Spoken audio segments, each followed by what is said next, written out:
कहानी रीरंकुश राजा का अभिशाप। बहुत समय पहले की बात है।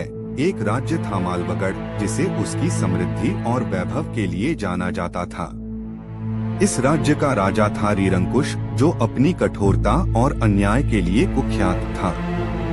उसने अपने राज्य पर लोहे की मुट्ठी से शासन किया और प्रजा को अपने अत्याचारों से पीड़ित किया। रीरंकुश राजा को शक्ति का अत्यधिक अहंकार था। उसने करों को अत्यधिक बढ़ा दिया, गरीबों से उनकी जमीनें छीन लीं और बिना कारण सजा देने में भी संकोच नहीं करता था। वह अपने सैनिकों को आदेश देता कि जो भी उसकी आज्ञा का पालन न करे, उसे कठोर दंड दिया जाए। एक दिन एक बूढ़ी महिला दरबार में आई और बोली, महाराज, कृपा करके मेरे बेटे को रिहा कर दीजिए। उसने कोई अपराध नहीं किया, वह निर्दोष है। लेकिन रीरंकुश राजा ने हंसते हुए कहा, मेरे सामने रोने गिड़गिड़ाने से कुछ नहीं होगा। जिसे मैंने दंड दिया वह जेल में ही रहेगा।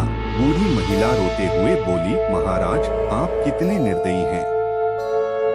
एक दिन आपको भी किसी की बद्दुआ लगेगी।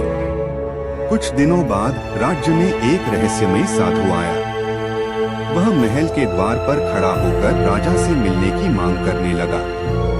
राजा ने उसे दरबार में बुलाया। साधु ने राजा की आंखों में देखते हुए कहा, महाराज, आपके पाप बढ़ते जा रहे हैं। यदि आप नहीं सुधरे तो आपके राज्य का नाश निश्चित है। रीरंकुश राजा हंसा और बोला, मुझे कोई हरा नहीं सकता। मैं अमर हूँ, मेरी सेना अपराजेय है। साधु ने मुस्कुराते हुए कहा, जो सबसे ज्यादा घमंड करता है उसका पतन सबसे पहले होता है। याद रखना, एक दिन तुम्हारी निर्दयता तुम्हें ही खत्म कर देगी। एक रात राजा अपने महल में था, तभी उसे एक अजीब सी आवाज सुनाई दी। जैसे ही वह अपने सिंहासन के पास पहुंचा, उसे चारों ओर अंधेरा दिखने लगा। अचानक उसकी आंखों के सामने वही बूढ़ी महिला खड़ी थी जिसने उसे बद्दुआ दी थी।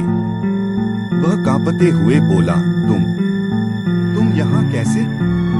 महिला ने कहा, मैं तुम्हारी प्रजा की पीड़ा हूँ, जिसे तुमने अनदेखा किया। अब तुम्हारा अंत निकट है।